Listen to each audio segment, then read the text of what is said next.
and this is News Recap. No fluff, straight to the point. Charlie Kirk assassination sparks rare bipartisan outrage over political violence. Teen in Colorado opens fire before turning the gun on himself, leaving communities shaken. Americans honor the nearly 3,000 lives lost 24 years later.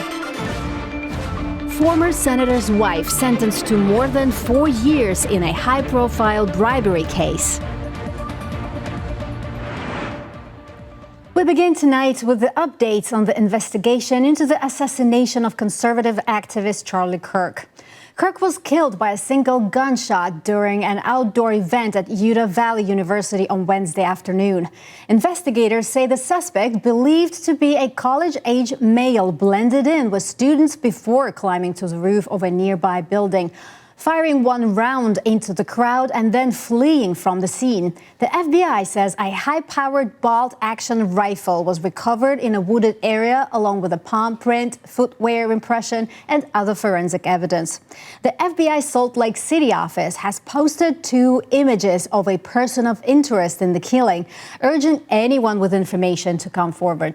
More than 3,000 people were attending Kirk's campus debate when the shot rang out. He was the only victim. The shooter remains at large, and a multi-agency manhunt is underway, with the FBI and Utah state authorities asking for the public's help. Supporters are gathering at the Turning Point USA's Phoenix headquarters, many describing Charlie Kirk as a driving force for young conservatives. Kirk founded Turning Point USA back in 2012, and over the years, the group grew into a powerhouse on college campuses. Its goal, rally young voters behind conservative causes. And it worked. After decades of younger Americans leaning left, Turning Point helped push 18 to 24-year-olds toward the right, a shift many credit with Donald Trump's comeback victory in 2024. I've always been a conservative, Republican, Trump supporter, but he really got me into paying attention to the election last year and what I wanted to vote for. The group now claims a presence on more than 3,500 high school and college campuses, guiding students through voter registration and absentee ballots and hosting rallies that drew thousands. At last year's America Fest, Trump headlined the event with more than 20,000 mostly young supporters packing the hall. No one understood or had the heart of the youth in the United States of America better than Charlie. He was loved and admired by all, especially me. While celebrated on the right, Kirk's style drew criticism from the left, where opponents accused him of using rhetoric they called sexist, anti-Muslim, and transphobic. Still, his influence reshaped the youngest bloc of voters in America. Yes, Charlie Kirk was fiercely criticized by some for his rhetoric, but he was also widely supported. Now, even with these divided views, there is rare agreement across the aisle. His killing is a tragedy no American should face. Democratic leaders stressed that the attack is part of a wider pattern of political violence and that unity and restraint are critical as the investigation continues. This moment requires leadership that brings the American people together as opposed to trying to further divide us. Political violence in any form against any American is unacceptable, should be denounced by everyone, and moving forward, we have to figure out a better way to come together, not as Democrats or Republicans, but as Americans. Republican lawmakers are speaking out as well, highlighting the importance of free speech and also denouncing political violence. In this country, we have the First Amendment. We have freedom to speak what's on our mind and shouldn't get shot because we believe in our system of democracy. Conservative, liberal, whatever you are, you shouldn't be shot. Both Democratic and Republican leaders are calling for calm and unity, stressing that political differences should never lead to violence. As the investigation into Charlie Kirk's death continues, the message is clear. Free speech must be protected and justice must follow. Shockingly, the shooting in Utah wasn't the only one yesterday. In Colorado, a teenager at Evergreen High School shot two classmates before turning the gun on himself. The Jefferson County Sheriff's Office says the suspect died from self-inflicted injuries. The shooting happened around 12:30 p.m. on Wednesday at the school about 30 miles west of Denver. Authorities do not yet know what led to the gunfire. Shots rang out both inside and outside the building. Law enforcement officers arrived within 5 minutes and did not fire their weapons. 3 students were taken to the hospital after the shooting. The suspect died from his injuries. 1 student is critically hurt and another is in stable condition. Parents gathered at nearby schools anxious to reunite with their children. Some students fled to a nearby home for shelter where they received help from the residents. Evergreen High School has more than 900 students and sits in a forested area of the town of over 9,000 people. Police from across the Denver area responded to the scene. Authorities say the investigation is ongoing and the community understandably remains on edge. Today, Americans are coming together to mark 24 years since 9/11, paying tribute to the nearly 3,000 people who lost their lives that day. For many, visiting the memorial brings a sense of peace and reflection. Families of victims say the ceremonies help them honor their loved ones and find comfort in coming together with others who share their loss. Well, now it makes me feel good because I feel emotionally, after 24 years, I finally feel emotionally and mentally ready to handle it. Now it's a good thing because my husband came home. They found him on the 7th day.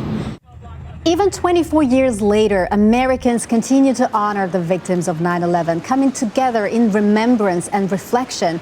Thursday ceremonies in New York, at the Pentagon, and in Shanksville, Pennsylvania, serve as a reminder of the lives lost and the resilience of the nation in the face of tragedy. Federal authorities are cracking down on flavored vapes that are popular with teens. Hundreds of thousands of illegal products, many smuggled from China, were seized in raids across the country.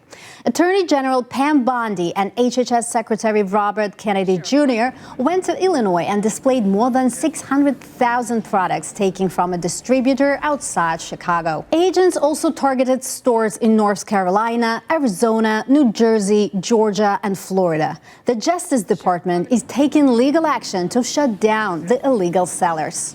Well, if it's any of these flavored products, they are illegal. That's what we're trying to let parents know today. You can't have this stuff. The one I just showed you is illegal. All of these watermelon ice, pina colada, strawberry. That one looks like the candy juice heads. All these different, some of them have video games. You think that's targeting an adult? No, those are targeting kids. Federal authorities say this is just the beginning of their effort to stop illegal vaping products from reaching kids. Officials are urging parents to stay aware, know what their children are using, and help keep these dangerous products out of their hands. Senate Republicans blocked a Democratic push to release Justice Department files on Jeffrey Epstein this week, defeating Minority Leader Chuck Schumer's amendment 51-49. The fight over the documents is continuing in the House. Lawmakers from both parties are teaming up to push for a vote on the Jeffrey Epstein's files. Meanwhile, across the Atlantic, the UK government fired its ambassador to the United States, Peter Mandelson, after emails surfaced showing his close ties to Epstein. Prime Minister Keir Starmer moved quickly to remove Mandelson, who had just taken the ambassador post in February, as officials prepared for President Trump's upcoming UK visit. Back in Washington, Democrats are continuing their push to make Epstein-related documents public, using procedural tools in the House to bypass potential roadblocks from Republican leadership. The Epstein files controversy is showing no signs of slowing down on either side of the Atlantic. Nadine Menendez, the wife of former New Jersey Senator Bob Menendez, has been sentenced to more than 4 years in federal prison for her role in a bribery scheme. The 58-year-old was convicted of accepting hundreds of thousands in cash, gold bars, a Mercedes, and money for a mortgage, all in exchange for political favors. Prosecutors had pushed for 7 years, but the judge sentenced her to 54 months, followed by 3 years of supervised release, citing her cancer treatment, charitable work, and childhood trauma. At her sentencing, Menendez tearfully addressed the court, saying she blindly followed her husband and takes responsibility for her actions. She told the judge, "I was wrong about my husband," but when asked if she would divorce him, she said no. Bob Menendez resigned from the Senate and is serving an 11-year sentence for his part in the scheme. Authorities say the couple stashed nearly $500,000 in cash, along with gold bars, and prosecutors called them partners in crime. A cruise passenger apparently went overboard, literally, after losing $16,000 gambling in Puerto Rico. Jay Gonzalez-Diaz jumped off Royal Caribbean Rhapsody of the Seas when it docked in San Juan. Alert bystanders on jet skis scooped him out of water, and officials recovered over $14,500 in cash he had on him. He's facing federal charges for failing to report carrying more than $10,000 from outside the U.S., and authorities say he owed the cruise line more than $16 grand, mostly from casino losses. When asked why he jumped, Gonzalez-Diaz told investigators he didn't want to report the cash because he feared being taxed. Cruise officials and federal authorities are investigating.